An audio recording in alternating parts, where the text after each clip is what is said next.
This is our first ever Keep the Flame Alive interview.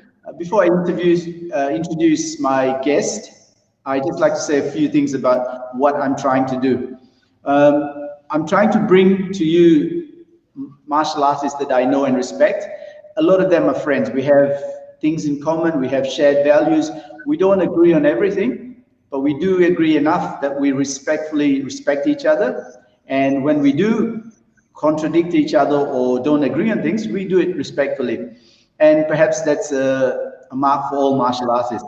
So keep the flame alive. And there's another thing I'm going to try and do. And aside from signing off, I'm going to try and give the last word to my guest. So without further ado, this is David Dangerfield Sensei. I've known him since 1990 or 1991. He's got a long list of achievements. If I was to list them all, he would take the whole program. So I leave it to him to introduce himself. David Sensei, over to you. Joe Sensei, great to see you. Thank you very much for the invitation to come along today. How about a small intro about yourself? Sensei, that's so unfair. Okay, so I've been involved in martial arts most of my adult life. Aikido, some 30 odd years, 20 odd years, Shudokan Soryu. I've been teaching here full time on the Sunshine Coast now since '91. Got a great group of people here, real lovely family. As you know, you've been up here many times. It's warmer than Melbourne, much more attractive. The girls are better looking. Okay, look, I'm going to learn from my mistakes, and one of my mistakes I just discovered is not to ask any of my guests to talk about themselves, because they're all humble and they're hopeless at speaking about themselves. David Sensei, you have done many different martial arts, and right now, as far as I know, you teach Shindo Musuryu Judo and Aikido. How have you managed to match those two, and how have you brought other elements of your martial arts from the past into it?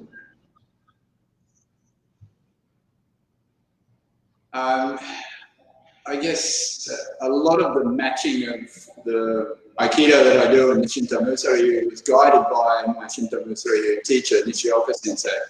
So without his help, I wouldn't have been able to put those two in any way together. His words were, he described them as like two wheels on the same car, and said that they're meant to be together. And it was that they'd been separated for a long time and that they needed to come back together. And so I've taken that kind of wisdom from him and tried to make that the context by which I do things. There are some natural elements that go together. I mean, you know, I guess the easiest way I can explain this is, for a long time I was doing Aikido, and then picking up a sword and looking at weapons through an Aikido person's eyes. And when I studied with Saito Sensei briefly, I saw that was the approach there as well. When I met Nishiyoga Sensei, what I got a chance to do was to look at Aikido through a swordsman's eyes, through a professional swordsman's eyes. And that was a different experience. It was a different perspective and a way of looking at Aikido that caused me to accelerate some questions that I had about the way that I practiced Aikido and where it was going.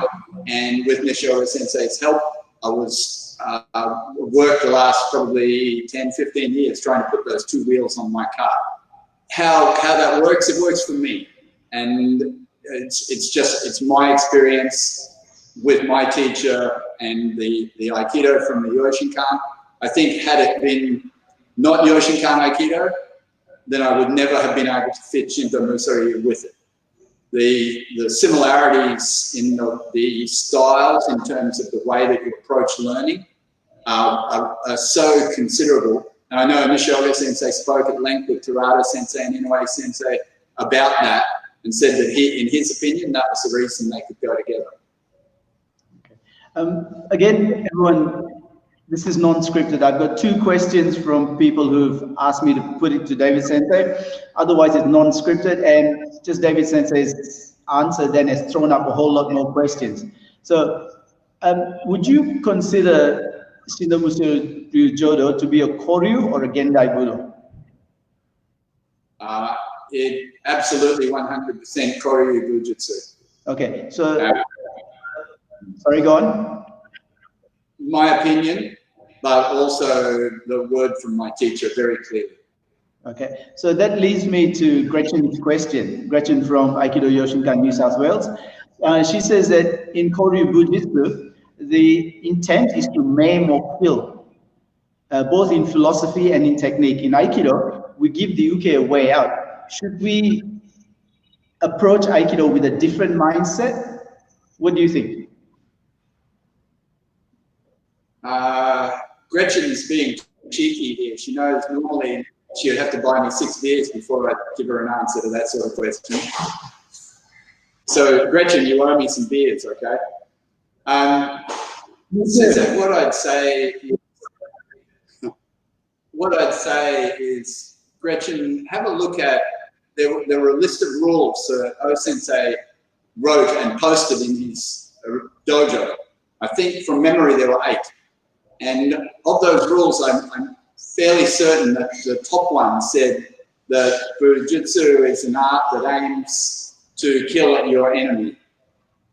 And so from the founder of modern day Aikido, you have those words, that concept, and I'm pretty sure that was the very first thing that he said.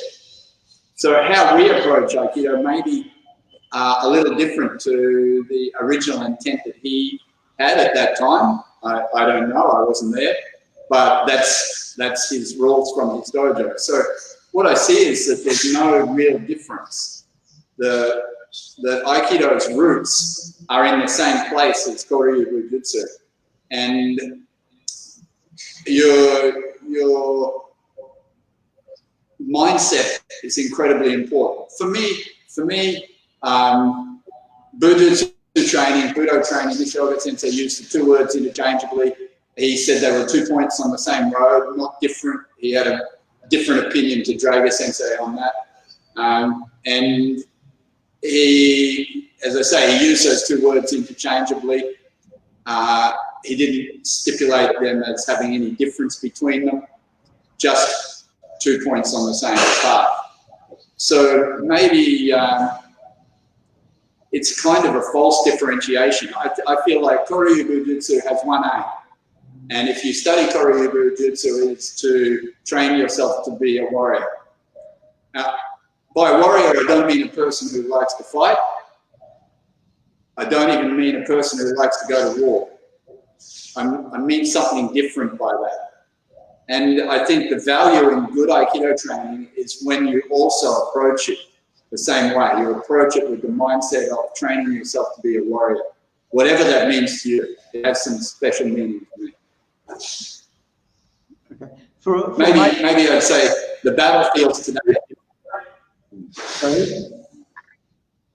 Sorry, keep going, David Sensei. The battlefields are different today. So, you know, we're fortunate that we don't have to step onto a battlefield at this point. But if you study Koryu Bujutsu and you're not studying and practicing and training with the intent of killing your enemy, then you'll never be ready for the battlefield. It's the only logical thing. This was the history of those arts. And it's still the same history today for a modern soldier.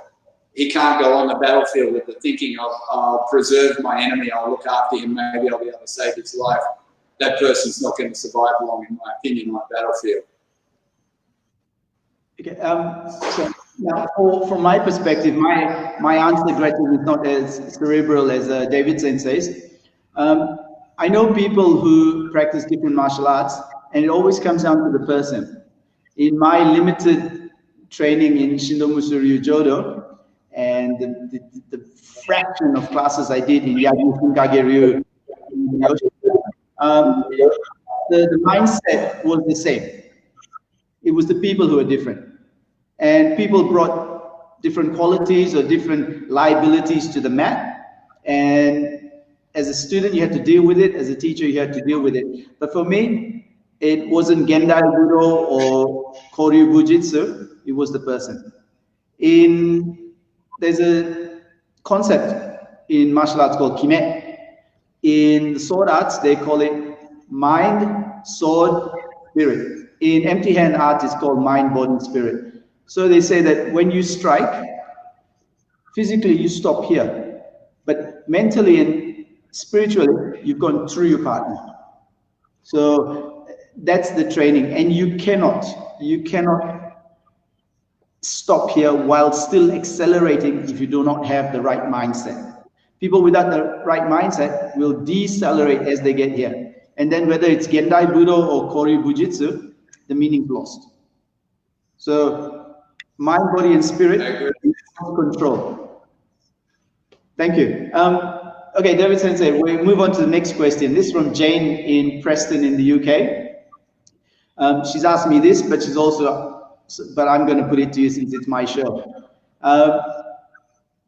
She wants to know the why.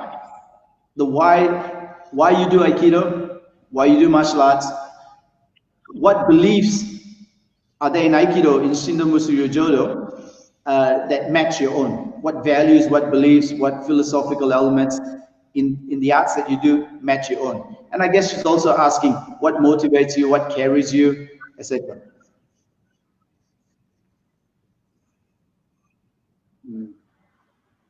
Wow, that's another big question. It's in so many ways, I'm sorry for repeating myself, but probably the why is something that I just covered a moment ago to some degree. So for me, I feel like my grandparents, my parents put me on a certain path when I was very young. And when I started martial arts, it wasn't like I went on to a different path. It was a continuation of the same path that my family had put me on. But that's something I only learned in retrospect, that they were the same line. And so the why for me has never changed. And again, it comes back to that train to be a warrior. And again, I say that means something special and specific to me. I guess each person, I'm reluctant to use that word because it's been so misused and abused over the years, but people have different images or versions of what that means to them. But to me, it's very clear. A warrior is a person who's not afraid to spend every day trying to be their ideal self, trying to be their best self. I don't mean in judged by other people's morals or anything like that. An internal compass that you have to polish every day by training yourself to deepen my awareness of who I am and how I operate, why I do things, to try and improve a little bit each day. But my number one goal, be my ideal self. At the end of the day, I want to close my eyes at night and be happy with what I've done, and be waking up in the morning and be excited about trying to pick up my life and move it forward again, just day by day. Jane, as for my answer, I'm still working on it, so I'll get back to you in about 10 years. David Sensei, I've known you for a long, long time. Sorry? I said she shouldn't let you get away with that, Sensei. She's far away, she's got no choice. I've known you for a long time, and for as long as I've known you, I think the one outstanding feature in your philosophy, or that's apparent to me, is the old saying of why do a Budo if you can't take it outside the dojo? I feel that that's always been one of your hallmarks, one of your traits. You can correct me if I'm wrong, but if it is, can you elaborate on that? It is very important to me. It's been the driving force behind my activities probably for the last two and a half decades. I felt like this dojo very well. We had quite large numbers of adults and juniors training here for a long time, and it would have been, in some ways, it would have been easy to focus on trying to bring people inside our doors, and those people come in to try and, you know, to study Aikido and Shinto Musō-ryu in a traditional setting. I felt like, I guess I have to talk a little bit about strategy here, because my strategy was to do something creative. And by that I mean, often people ask me, you know, what's the most important thing you've learned about Aikido?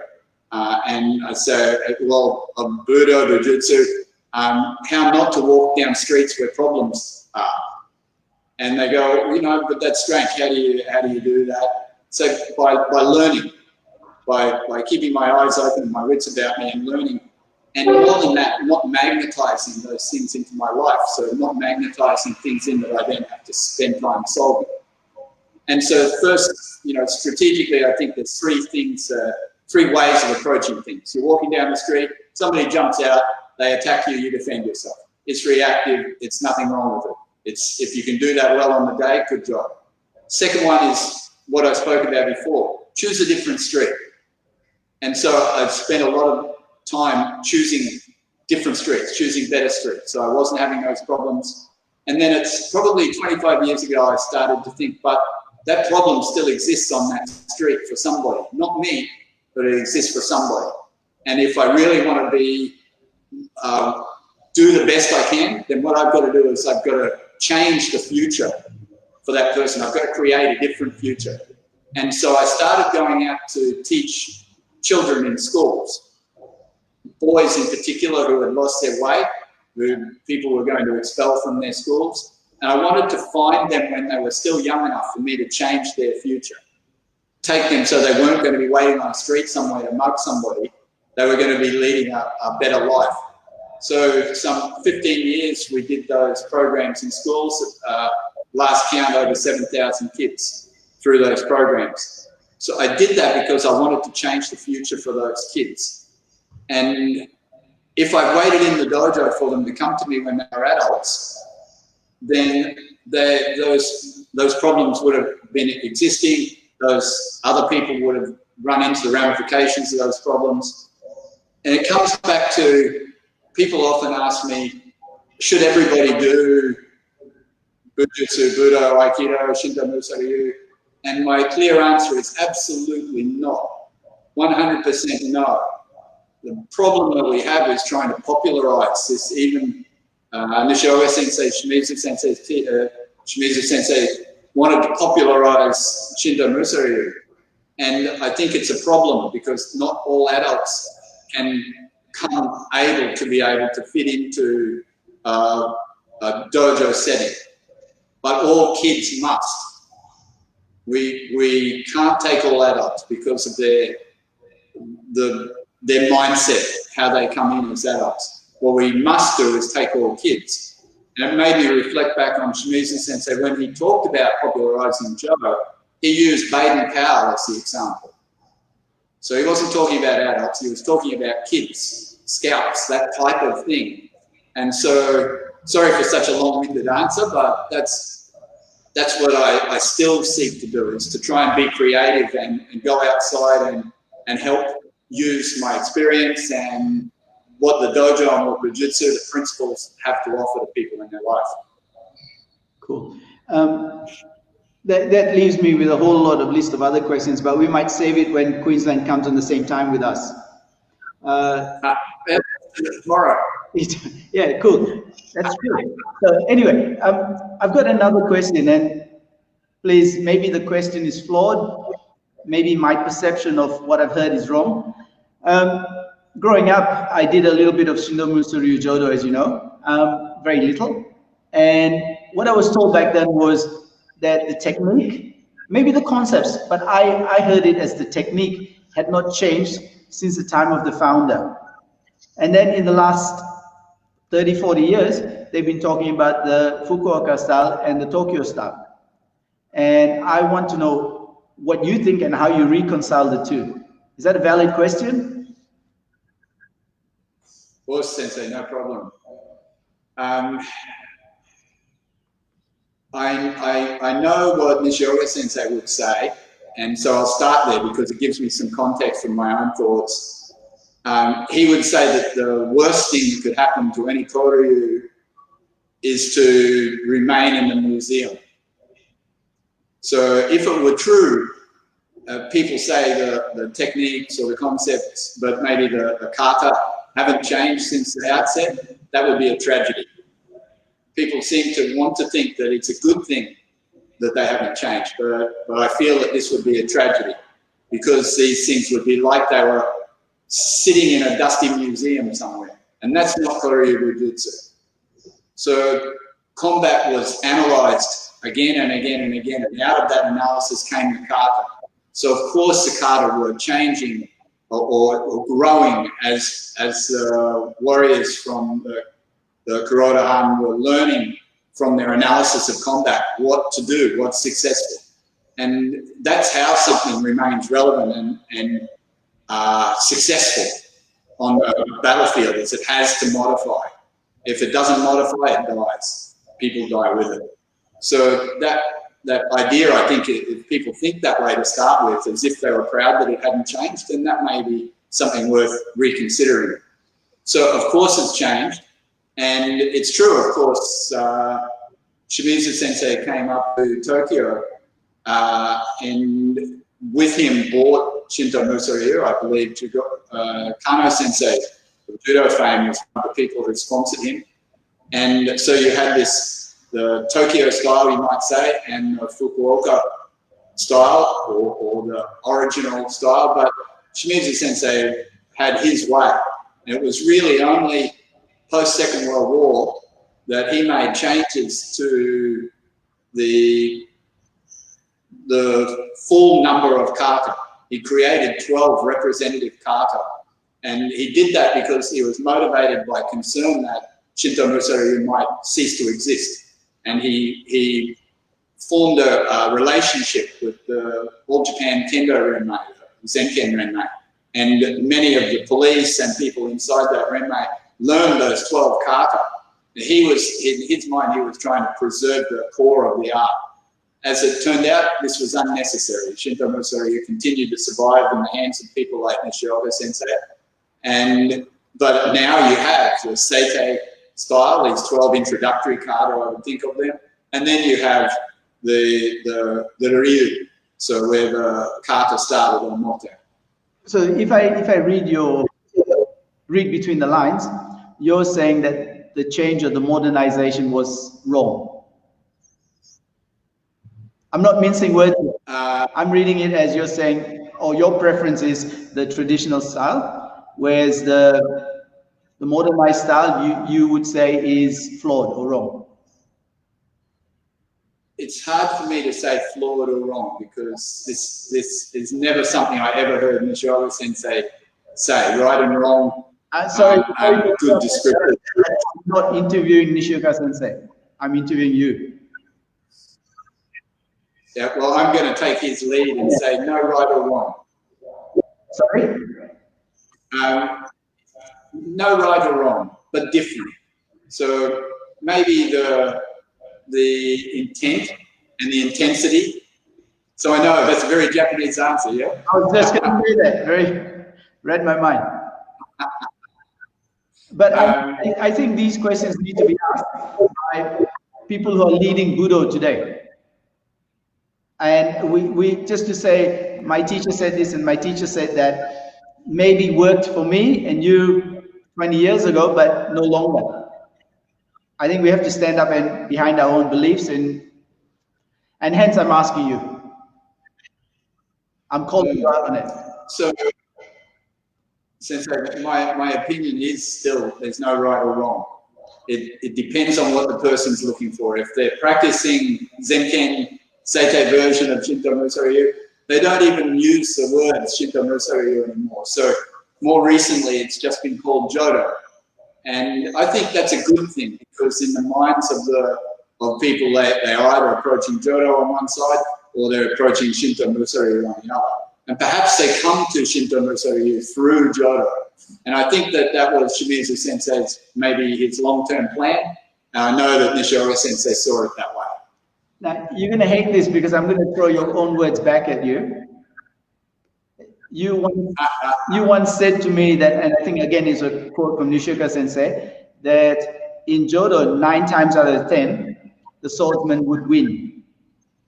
But in the kata, the Joe person would win. And we have to remember that. Am I quoting you correctly? Somewhere close, Sensei. Okay, so would that apply to Aikido as well?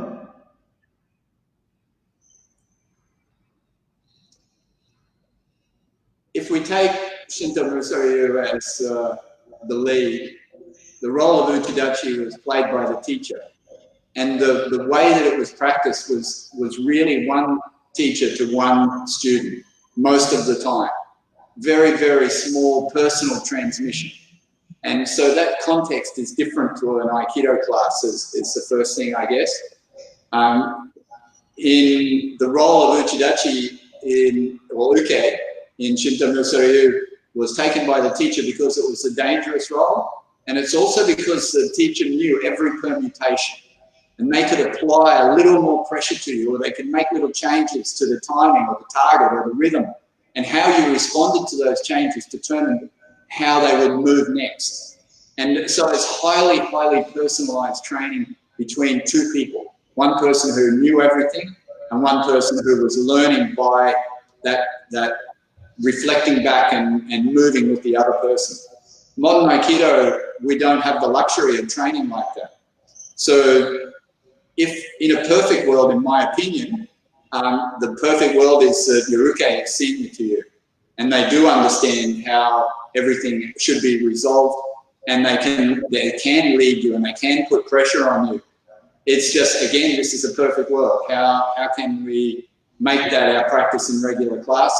There are so many benefits from being uke in Aikido in terms of learning to fall well and preparing your body and getting a nice feeling in your body for how to become straight when it's your turn, that you can't say one way is right and one way is wrong.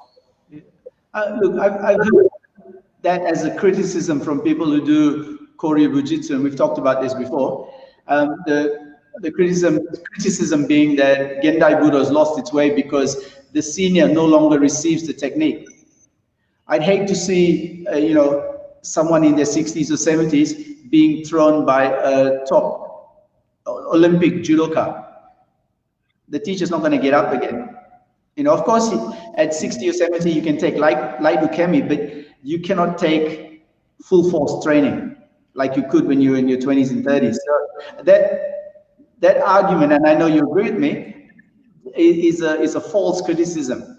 And yet the Koryu elite use it a lot to put down Gendai Budo. And that's, I've got a bug about this and I'm venting now. So yeah, but I've listened to this a lot and it's crap. What do you think? I agree. It is. I agree. It's crap. They're two totally different arts.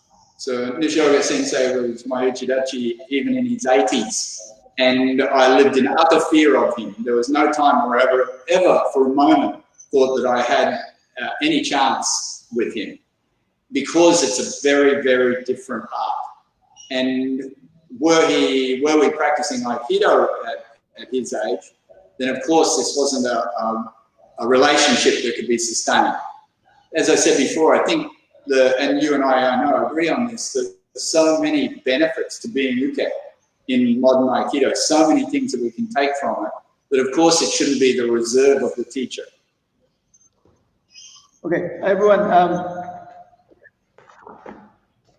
this is a book, Martial Reflections, and it's by D.G. Dangerfield, no other than David Sensei sitting in front of you. It's a really good book. It's almost out of print. He doesn't have any. You want any, order it through the Shudokan. We've got heaps.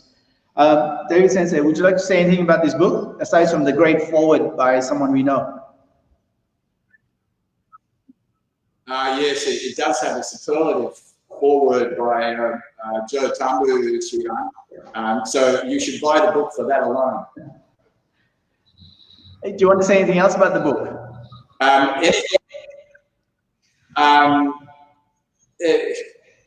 it's difficult for me to say that it's a wonderful thing. It was, you know, I often joke, I accidentally wrote a book because it's just a collection of short stories that I wrote over 20 odd years for our newsletter. And if you find some value in them, well and good. I feel like something about this interview, Sensei, the format, you know, in the Koryu world, and I think in good Aikido dojos, asking lots of questions is frowned upon. Where, you know, I personally think one of the most important things that we can learn to do is think for ourselves. And so you know, that book and these types of conversations aren't to try and supplant other people's thinking. They're to try and supplement or encourage people to do their own thinking. Agree or disagree with points in that book or points in our conversation doesn't really matter. Everybody loves to have an opinion today. And a lot of people love to tell me their opinion. And honestly, I couldn't give a shit when people give me their opinion, and they shouldn't give a shit about mine. Cool. He didn't mean to swear. David Sensei never swears. Look, we're going to be winding up soon. I've just got a couple more questions. You know, I ask this of everyone of a senior rank, this question. For you, what's the most important thing in Budo? And both you and I were there when Nishioka Sensei gave his answer, but I want to hear yours. I've stolen mine in part, well, not stolen, my answer's been reinforced by his. And so, as you know, Sensei, he said, you must know your parents. And this is a deep and interesting response. Beyond that, the saying that I think embodied his life was Keiko Shokon. So Keiko Shokon means we have to think really deeply about what we need to do, and then we need to actualize it. We need to make that happen. So this is the thing that I think is important about Budo, is not words, not even just training. Training should be a springboard to help us develop the psycho-physical and spiritual wherewithal, the warriorhood, or whatever you want to call it, to be able to face life and make it do what we need it to do. We need to know what we need to happen, and we have to make that happen. Okay, thank you. Two more questions and then we're done. Would you have any exercise that someone can do in this days of social isolation and in some countries a total lockdown? Do you have any advice of how people can train on their own or do stuff on their own? Anything like that?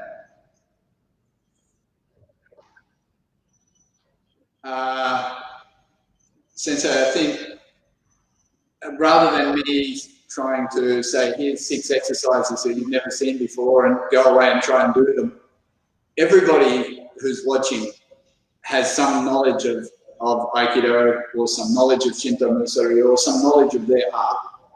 And so my recommendation is go to the essence. So the essence in Shinto Musori, Nishioka Sensei didn't like to use the word basic. In English, he liked the word essence. And he used that to describe the Kihon dosa and the Kihon waza, or the kata. So if you're at a loss for something to do, practice the essence of the art and practice it mindfully and practice it as to perfect each little piece, polish each little piece. Do your kamae, do your Kihon dosa, do your kata, do your Kihon waza, and focus on them as you've never focused on them before. Okay, now I'm going to try and throw this question to as many people as I can. There's a term, the smile of a civilization. What would that mean to you?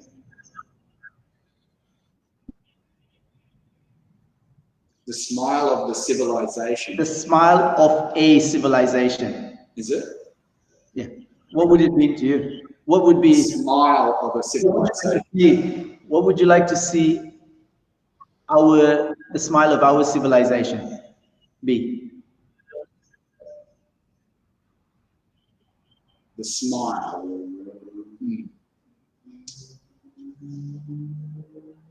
Sensei, I don't have a high opinion of what we call civilization. So it's hard for me to think of the word smile and the word civilization in the same sentence. What we call civilized in the modern world, to me, is anything but in so many cases. And so when I think of the smile of a civilization, in my mind, the first thing I see is some sort of smirk of people who think they know better, people who are willing to climb over the top of other people to get where they need to go. So these aren't things I admire. I think the smile is something that you see in life, not in civilizations. We have a long way to go as a civilization. Okay, I'll accept that, but probably ask you that question again when we do this interview in a few years, something like that. Now, in signing off, I'll give you the last word, please. Anything you'd like to say? Any messages?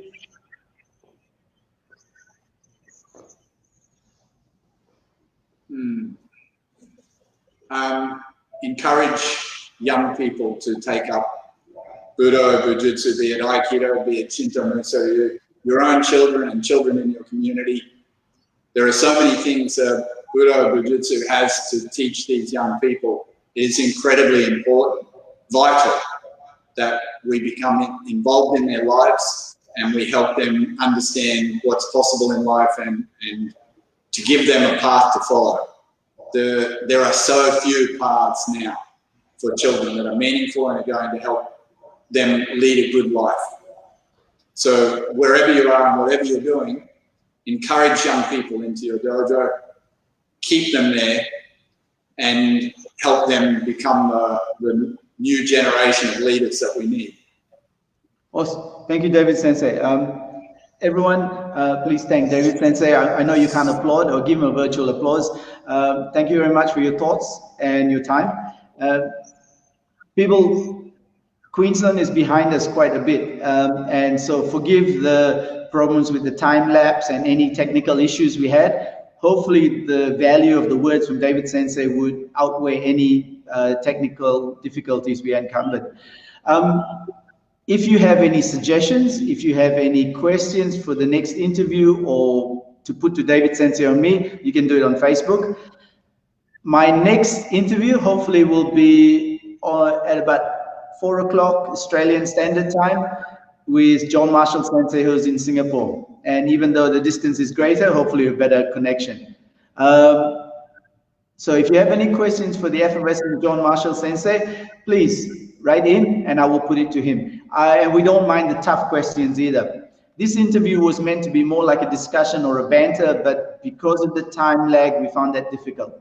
So people, please, your comments and your criticisms, very welcome. Thank you again. Thank you, David Sensei. Of course, thank you very much.